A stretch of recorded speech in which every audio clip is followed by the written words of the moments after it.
Hey everybody, welcome to the channel and thank you so much for joining me for a visit to the Smithsonian Air and Space Museum, which is located in Washington, D.C., just off the National Mall. Okay, so now it's the next day. I overnighted at a little metro parking lot and I've taken the subway in.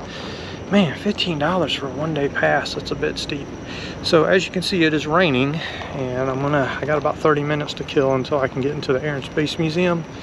And the local metro cops told me to check out Starbucks or McDonald's, so I guess I'll try that to stay out of the rain for about 30 minutes and then head on into the Space Museum. All right. Now that we made it inside the museum, let's take a quick look at the map, and you can see that the majority of the museum, unfortunately, was under renovation. But hey, that's better than when we were here the last time for my very first video when the entire museum was closed. But we're going to make the best of it, and I think we have some really cool stuff to see here. First up is going to be what's considered the first ever airplane, and that's going to be the Wright Flyer. Invented by the Wright brothers, Wilbur and Orville, with a wingspan of a little over 40 feet and a length of about 21 feet. On December 17, 1903, the Wright Flyer became the first heavier-than-air aircraft to make a controlled engine power sustained flight in world history at Kill Devil Hills, just south of Keokuk, North Carolina. Now, earlier on December 14th, Wilbur won a coin toss with his brother to see who would fly first. And while he attempted to fly on December 14th, he sort of crashed, and Orville got the next shot 3 days later after they made repairs, and therefore Orville essentially became the first man to fly in an airplane. Now, on that fateful day, they made 4 flights, alternating among themselves, with Wilbur completing the last and longest flight. Afterwards, wind gusts severely damaged the flyer, and it would never fly again. The brothers would subsequently develop additional flyers, and I did not know of the controversy that involved displaying the Wright Flyer here at the Smithsonian. Samuel Langley, who was the 3rd secretary of the Smithsonian Institution, also experimented in aviation, flying what he called aerodomes that were basically gliders that were lodged off of slingshots. For many years, the Smithsonian Institute credited Langley with the first heavier-than-air flight, and the Wright Flyer was actually displayed in London, England for a number of years. Eventually, a new secretary of the Smithsonian chose to correct the situation and bring the Wright Flyer back to the U.S. in 1948, with the stipulation from the Wright brothers' estate that the Wright Flyer would be the only aircraft credited by the Smithsonian as being the first heavier-than-air flight. This exhibit has a great deal of information about the Wright brothers and the early history of aviation. It was really amazing to see the Wright Flyer. While the cloth is not original, everything else about the Flyer is original. Seeing this exhibit is just one of those things that I really never thought I would see, and thanks to van life, I was able to do so. Really special. We'll now take a quick look at what I guess is a foyer, and they had a lot of information about aircraft engines, which I always think is really fascinating stuff. I actually have a hard time wrapping my head around how a radial engine works, and they have a lot of great information about engines, and it was really cool to see all these engines up close.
Now we'll move to another wing of the museum, and that covers space travel. There's some really neat exhibits of the planets there.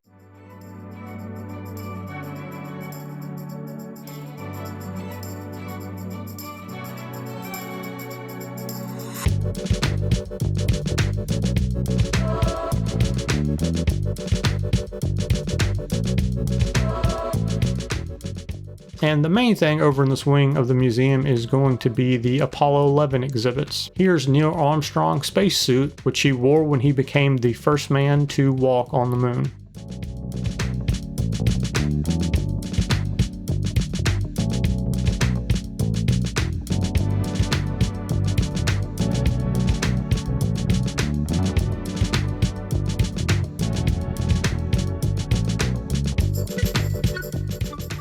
Also on display is the command module Columbia, which returned Armstrong, Buzz Aldrin, and Michael Collins safely to Earth following their mission. And on the other side, you can see how the extreme re-entry temperatures ablated the heat shield there.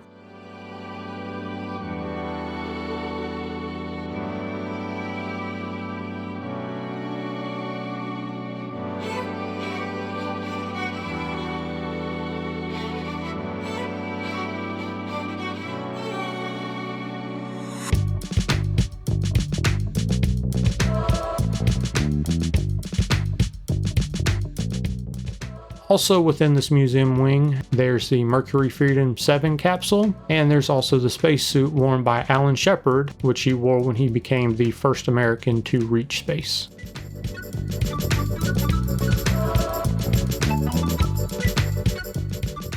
The way I understand it, all of the museum's restoration efforts should be complete sometime in July 2026, and the museum should be fully reopened at that time.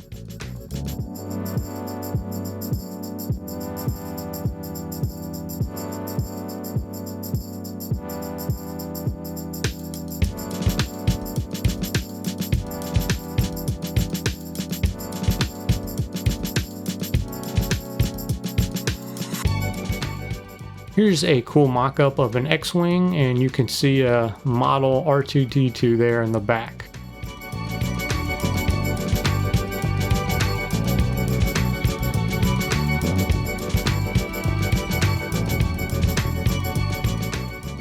I wish I could have shown you more of the museum, but hey, that's better than the last time we were in DC. But I will show you 2 more locations here in Washington, DC. But first, if you enjoyed the video, if you could please do me a small favor by liking the video if you enjoyed it. And if you want to see more videos like this one, please consider subscribing. Thanks so much, and let's continue with the video. First, we'll take a good look here at the Capitol building. I believe the House is the closest to us, and the Senate is to the right, and that is north, I believe. You don't see the little flags there that are above the chambers, so that means Congress is not in session, but the Capitol is always a really amazing building to see in person.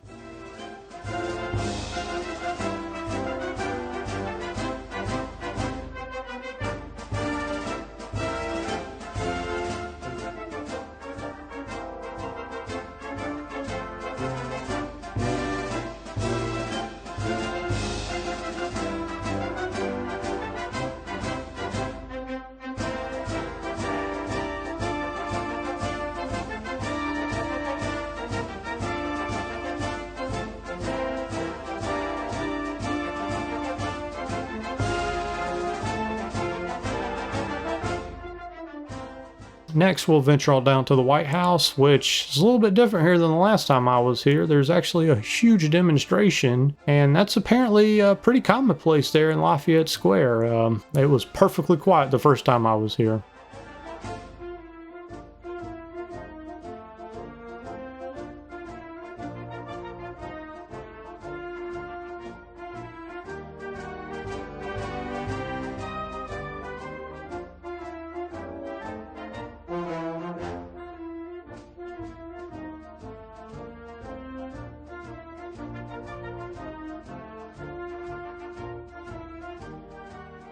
There's many other things you can do in Washington, D.C., and it's a great city to visit. But again, we've done most of those things in a previous video. So now let's head on back to the van. Okay, looks like no one broke into the van. Appreciate you joining me for a visit to the Smithsonian Air and Space Museum. I want to thank you so much for joining me for this video, and I will catch you in the next one. Thanks so much. Take care. Bye.